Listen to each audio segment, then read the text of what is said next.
This is GARIS, Masculist, MGTOW flyers.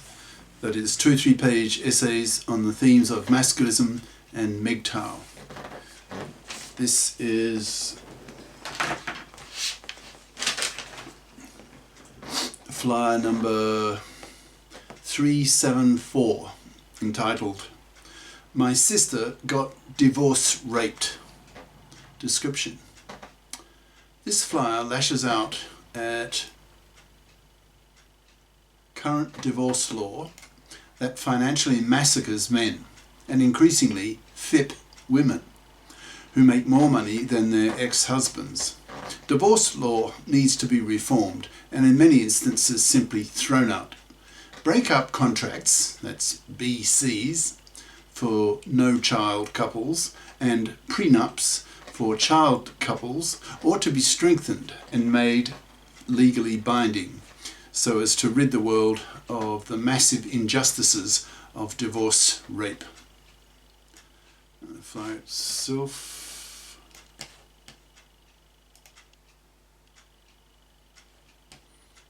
Bigger.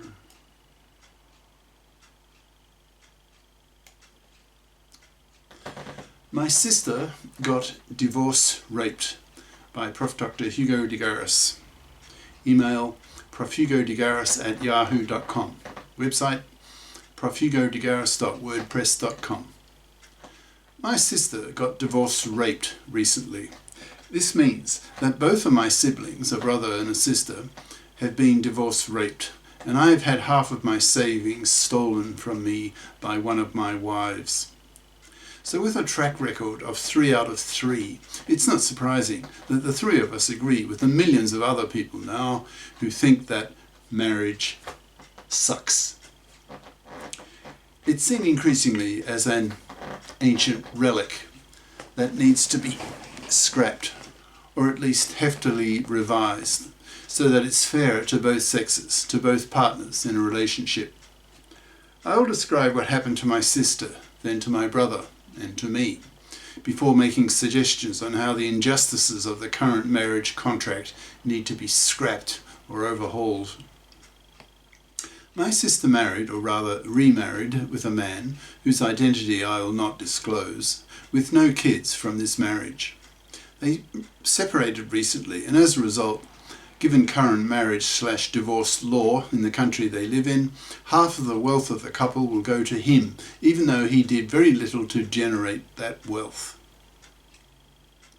The economic powerhouse in that relationship was my sister, who built up a medical clinic employing a score of doctors. So she was worth well into the 8 figures, that is more than $10 million. She will lose half of that wealth to her soon-to-be ex-husband, simply due to the divorce law that is as old-fashioned as it is unjust, profoundly economically unjust, that is screaming out to be reformed, scrapped, rejected.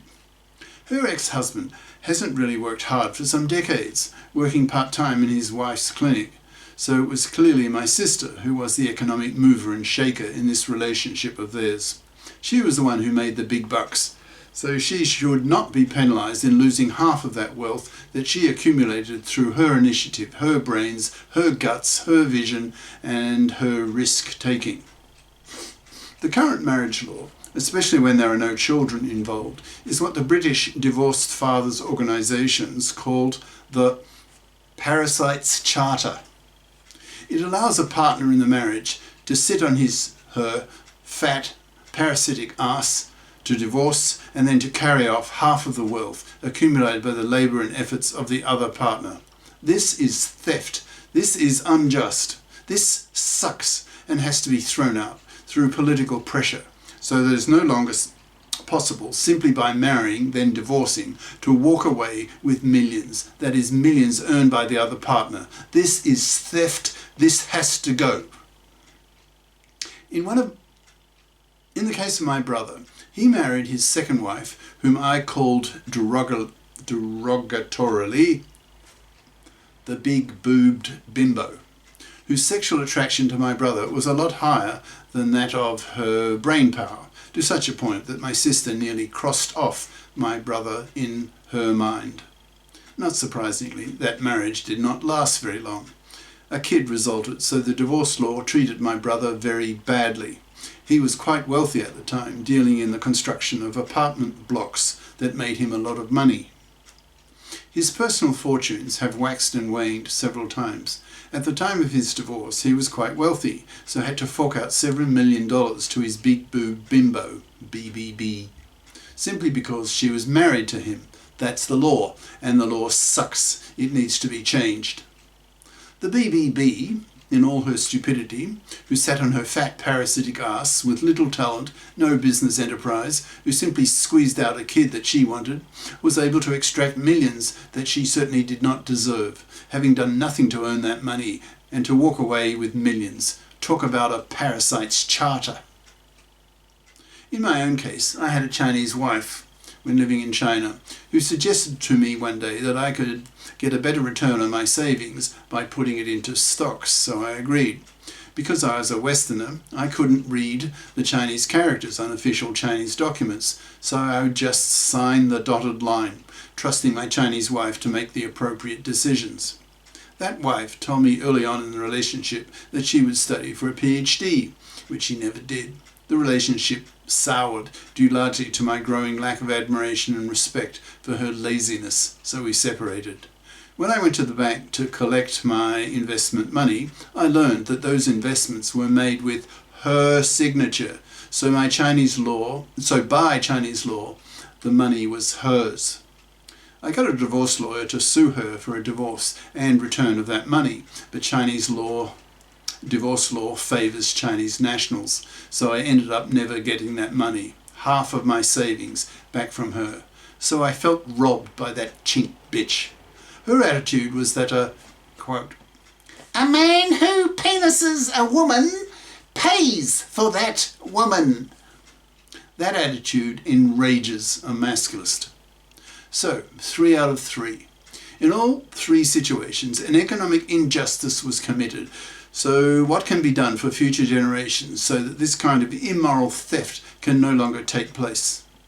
I'll now begin making suggestions on what the masculists see as solutions to the above types of problem. I split the suggestions into 2 groups, that is, relationships involving no kids and relationships involving kids, since the 2 are quite distinct. My main suggestion for the first case, that is, relationships with no kids, is simply not to marry.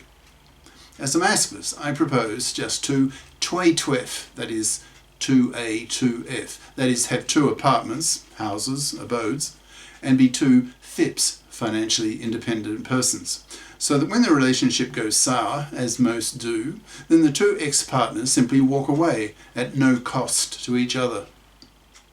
In my own case, I more than simply twef, I also 3-4. That is, I stay at my girlfriend's for 3 days and nights, and I live in my own apartment for the other 4 days and nights. This 3-4 variant of the twef lifestyle creates the discipline, causing both partners to be civil and pleasant to each other. No nagging, no putting down, etc., as well as benefiting from the absent makes the heart grow fonder phenomenon, due to the separation of what I call the 4-day, that is, the 4-day period apart. Thus the sex is regular because it is starved, in a manner of speaking, due to the 4-day. There is not enough time for the 2 partners to be bored by each other's presence due to the 4-day gap. This 3-4 system allows the 2 partners to have their separate lives, doing their own things in their own apartments, so their need for personal space, both physically and mentally, is respected and satisfied. It's a system that works. This is the end of part 1.